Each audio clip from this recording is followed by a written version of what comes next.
Okey, surah-surah dalam Al-Quran terbahagi kepada 4 kategori dan bahagian. Kalau kita rujuk kepada hadis tadi, As-sab'ut tiwal yang pertama, yang kedua Al-mi'in, yang ketiga Al-mathani, dan yang keempat Al-mufassal. Kita boleh rujuk balik. As-sab'ut tiwal ni sebagai ganti Taurat. Kita tengok balik. Okay, As-sab'ut tiwal ganti kepada kitab Taurat. Al-mi'in ganti kepada Zabur. Al-mathani ganti kepada Injil. Dan juga Al-mufassal adalah kelebihan untuk Nabi sallallahu alaihi wasallam. Jadi kita akan rujuk penjelasan bagi surah-surah ini, jenis-jenis surah ini, okey. Okey. Surah At-Tiwal. At-Tiwal ada 8 surah. Okey, di sini tulis 7 kan. Tapi sebenarnya ada 8 ataupun 9. Okey, 8 surah. Macam mana 8 surah tu? Yang pertama Al-Baqarah, Ali Imran, An-Nisa, Al-Maidah, Al-An'am, Al-A'raf. Al-Anfal dan At-Taubah, ingat tak pendapat Mujahid tadi, disekalikan menjadi satu surah. Okey, jadi ni kalau kita pakai yang ni 7 lah. Tapi lagi satu ada atau di sini. Atau ini yang menjadikan ianya 8 surah.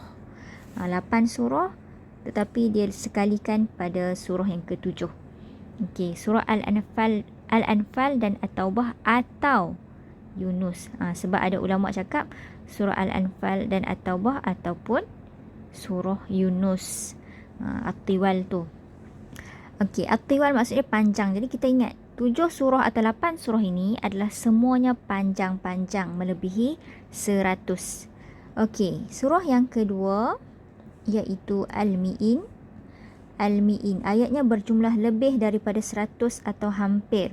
Okey, dekat-dekat 100 ataupun 100 lebih sedikit. Okey, bermula dari awal surah Hud hingga akhir surah As-Sajdah ada 22 surah.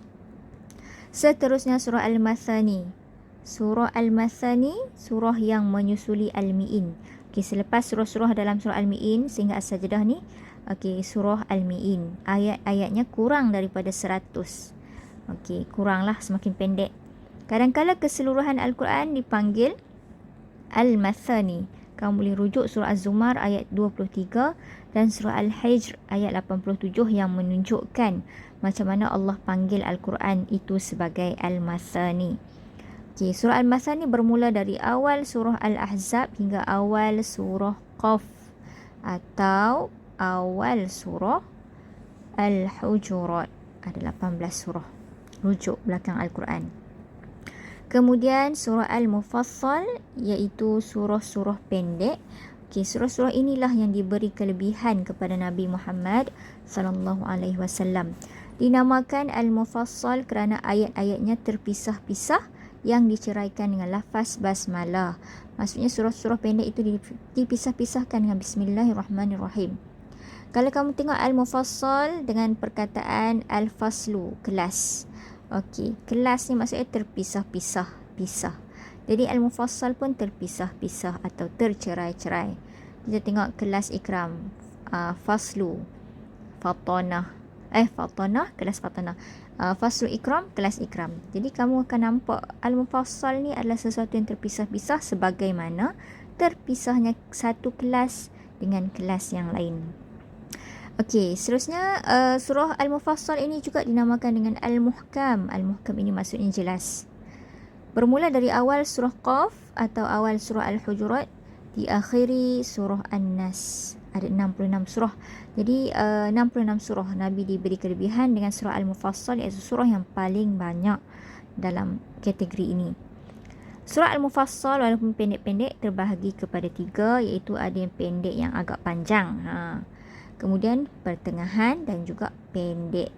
Okey, panjang bermula dari awal surah Qaf atau awal surah Al-Hujurat hingga An-Naba. Kemudian pertengahan atau sederhana bermula dari awal An-Naba hingga Ad-Duha, dan seterusnya pendek bermula dari Ad-Duha hingga akhir Al-Quran iaitu surah An-Nas. Jelas tak? Kalau ada masalah boleh rujuk untuk tanya. Saya akan jawab insya-Allah. Wallahu a'lam.